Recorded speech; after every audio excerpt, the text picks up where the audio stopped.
Chhattisgarh chamber of commerce का चुनाव अपने अंतिम चरणों पर तकरीबन पहुंच चुका है। प्रदेश के विभिन्न जिलों में 6 चरणों में चुनाव हो चुके हैं। अंतिम चरण की वोटिंग शनिवार को होगी। अब तक हुए चुनाव के आंकड़ों पर नजर डालें तो हर जगह वोटिंग प्रतिशत बढ़ा है और मतदाताओं में भी खासा उत्साह देखने को मिला है। प्रमुख दलों की बात की जाए तो 2 दल इस बार मैदान में है। पहला एकता पैनल जो पिछले कई सालों से चैम्बर में अपनी धाक जमाए हुए है, तो वहीं इस बार के चुनाव में एक और दल जय व्यापार पैनल के रूप में उभर कर सामने आया है। दोनों ही दलों के प्रतिनिधि इस बार के चैम्बर चुनाव में कांटे की टक्कर होने की बात कह रहे हैं, जिसमें जय व्यापार से अध्यक्ष पद के प्रत्याशी अमर परवानी है तो दूसरे दल के प्रत्याशी योगेश अग्रवाल है।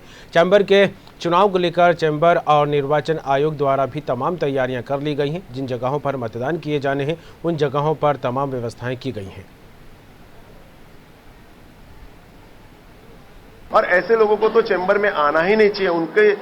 अगर वो अपने गिरेबा में झांके देखें तो वो बहुत गलत कर रहे हैं। लेकिन ये चुनाव है, कोई भी चुनाव लड़ सकता है, हम बिल्कुल स्वागत करते हैं। देखिए, मैंने तो अपना संकल्प सबसे पहले लिया था।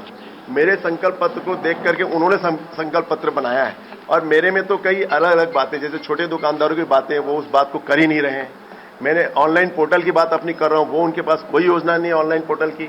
हम 24 घंटे की हेल्पलाइन व्यापारियों के शुरू करें। व्यापारिक समस्या के साथ साथ अगर उनको परिवार में भी कोई तकलीफ हो तो भी चैम्बर ऑफ कॉमर्स उनके लिए खड़ा रहेगा। मैंने कहा ना कि हम नई अवधारणा चैम्बर की लेकर के आ रहे हैं। अगर कोई व्यापारी चैम्बर से जुड़ा है या वो व्यापारी है, चैम्बर से जुड़ा भी नहीं है, अगर वो कोई मदद चाहता है तो चैम्बर ऑफ कॉमर्स 24 घंटा उस व्यापारी के लिए खड़ा रहेगा। ये मैं आपको विश्वास दिलाता हूं।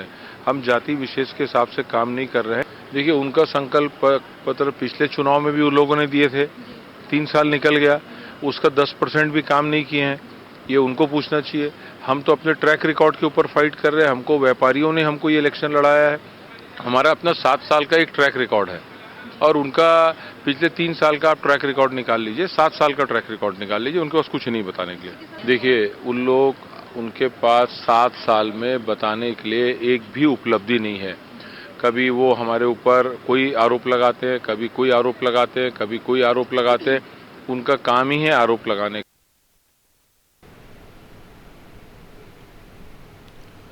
खबर पर बात करेंगे, सीधे रुख करेंगे रायपुर न्यूज़ रूम का। निधि प्रसाद रायपुर संवाददाता हमारे साथ जुड़ गई हैं। निधि, चैम्बर ऑफ कॉमर्स के चुनाव को लेकर बात की जाए तो 6 चरणों के चुनाव अब तक हो चुके हैं। शनिवार को अंतिम मतदान किया जाना है, लेकिन इन अंतिम मतदान से पहले जिस तरह का घमासान दोनों ही दलों के बीच देखने को मिल रहा है, खासकर के संकल्प पत्र को लेकर जिस तरह से आरोप प्रत्यारोप का दौर चलता दिखाई दे रहा है, तो क्या कुछ माहौल बन रहा है? जी बिल्कुल कमर, आप बताना चाहेंगे कि लगातार अगर बात की जाए तो छत्तीसगढ़ में चैम्बर चुनाव को लेकर कई तरह से दोनों पार्टियों में घमासान की स्थिति और वादे पूरी तरह से निभाने की स्थिति दिख रही है। जिसमें अगर बात किया जाए तो इसमें 2 दल शामिल है चैम्बर चुनाव में, एक जय व्यापार और दूसरा व्यापारी एकता पैनल। जय व्यापार जिसमें अभी जो अध्यक्ष पद के प्रत्याशी हैं वो पिछले 3 सालों से लगातार कैट के अध्यक्ष रहे हैं और उन्होंने कहीं ना कहीं एक बार चैम्बर चुनाव किया था और उसके पहले कैट का गठन किया था। तो कहीं ना कहीं इसे देखकर कई तरह के आरोप और प्रत्यारोप लगते नजर आए थे। और इसी के साथ अगर हम बात करें तो दूसरी तरफ जो व्यापारी एकता पैनल है उसके अध्यक्ष पद के प्रत्याशी जो है वो योगेश अग्रवाल है। तो लगातार दोनों पार्टियों के बीच अब संग्राम की स्थिति है वो साफ तौर पर वादों को देखकर देखी जा सकती है। दोनों ही दलों ने अपने अपने संकल्प पत्र जारी किए हैं और संकल्प पत्र में लगातार व्यापारियों के साथ जितनी भी परेशानियां हैं उसे खत्म करने के वादे किए हैं। इसके साथ ही अगर हम बात करें तो कहीं ना कहीं जहां व्यापारी एकता पैनल में भारतीय जनता पार्टी के लोग सर्वश्रेष्ठ रूप से देखने को मिले हैं, जिसमें अगर हम बात ही करें तो जिस तरह से जिला अध्यक्ष श्रीचंद सुंदरानी जो कि बीजेपी के जिला अध्यक्ष हैं उनके भी शामिल होने की बात है, तो कहीं ना कहीं व्यापारी एकता पैनल में ये बात आ रही थी कि कहीं राजनीति को तो बढ़ावा नहीं दिया जा रहा है, जिस पर उन्होंने साफ तौर पर अपनी प्रतिक्रिया व्यक्त करते हुए यही कहा कि कहीं भी किसी तरह से राजनीति को बढ़ावा नहीं दे जा रहा है। हमारे जो व्यापारी एकता पैनल के कई सदस्य हैं जो कांग्रेस पार्टी से भी है, भाजपा पार्टी से भी है और जोगी पार्टी से भी है। तो ऐसे हर ही पार्टी के सदस्य हमारे इस चुनाव में शामिल है, इस हमारे दल में शामिल है। तो वहीं दूसरी ओर अगर हम जय व्यापार की बात करें तो उनमें कहीं ना कहीं जातिवाद को बढ़ावा देने की खबर आ रही है। जिसमें हमने जब उनसे प्रश्न किया तो उनका साफ तौर पर यही कहना था कि किसी भी तरह से हमने जातिवाद को बढ़ावा नहीं दिया है। और इसी के साथ पार्टी में अगर हम बात करें तो दोनों ही दल एक दूसरे पर आरोप और प्रत्यारोप लगाते जरूर नजर आए, जिसमें अगर हम बात करेंगे तो जैसा कि व्यापारी एकता पैनल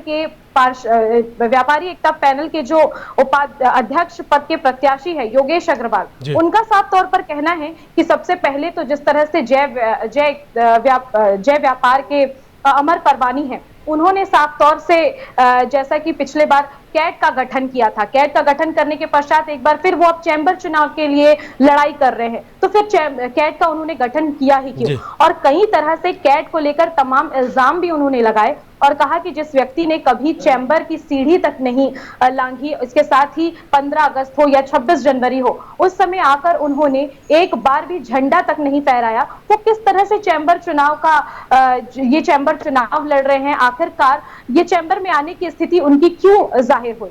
वहीं जब इस पर प्रश्न किया गया अमर परवानी से तो उन्होंने साफ तौर पर कहा कि चाहे कोई भी किसी दल का सदस्य हो, उसे चैम्बर चुनाव रोकने से करने से नहीं रोका जा सकता। अगर आप सक्षम हैं तो उस चुनाव को आप बखूबी कर सकते हैं। और इसी बीच अगर हम बात करें तो अब तक पूरे छत्तीसगढ़ में 6 चरण का चुनाव संपन्न हो चुका है और जो 7वां चरण है वो राजधानी रायपुर में होना है। हालांकि अब कल ही ये चुनाव होने हैं और इसके लिए दोनों ही दलों की तरफ से जो प्रचार प्रसार की प्रक्रिया है वो बखूबी की जा रही है। व्यापारियों से वादे दोनों ने ही अपने संकल्प पत्र में किए हैं कि जो ऑनलाइन व्यापार है उसे ज्यादा तौर पर बढ़ावा दिया जाएगा। इसी के साथ जीएसटी को लेकर जो दुविधा बनी हुई है उसके लिए केंद्र की सरकार से बात की जाएगी, ऐसा अगर हम बात करें तो व्यापारी एकता पैनल का संकल्प पत्र है। और इसी के तहत जब हम जय व्यापार की बात करें तो व्यापारी एकता पैनल का साफ आरोप है कि जब हमने अपना संकल्प पत्र जारी किया उसे देखते हुए ही जय व्यापार ने अपना संकल्प पत्र जारी किया है। तो इस तरह के तमाम तरह के जो आरोप और प्रत्यारोप दोनों ही व्यापारी संगठन में जारी है। अब आगामी दिनों यानी कि कल ही जिस तरह से 7वें चरण का मतदान होना है उसमें जीत किसकी होती है और जीत का परचम कौन लहराता है, ये देखने वाली बात होगी। मुख्य तौर पर अगर हम बात करें तो दोनों ने ही एड़ी चोटी का जोर इस चुनाव में झोंक दिया है और लगातार जितने भी चरण के अब तक मतदान हुए हैं उसमें 90% वोटर्स ने अपना मतदान भी किया है। इस तरह की खबरें भी हमें साफ तौर पर देखने को मिली है। बिल्कुल, निधि एकता पैनल को लेकर बात हो या जय व्यापार पैनल को लेकर बात हो, दोनों ही पैनलों में लगातार घमासान की स्थिति देखने को मिल रही है। और तैयारियों को लेकर निधि यहाँ पर बात की जाए तो चैम्बर और निर्वाचन आयोग ने तमाम तैयारियां पूरी कर ली हैं चुनावों को लेकर और जिन जगहों पर मतदान किए जाने वहां पर व्यवस्थाएं पुख्ता कर ली गई हैं, मतपेटियां रखी गई हैं और स्ट्रांग रूम भी बना दिए गए, सीसीटीवी कैमरा का इंतजाम भी किया गया है। अब फिलहाल इंतजार है नतीजों का कि आखिर कौन जीतेगा, किसके हाथ में ये कमान जाएगी चैम्बर ऑफ कॉमर्स की। फिलहाल जुड़ने के लिए तमाम बात के लिए आपका बहुत बहुत शुक्रिया।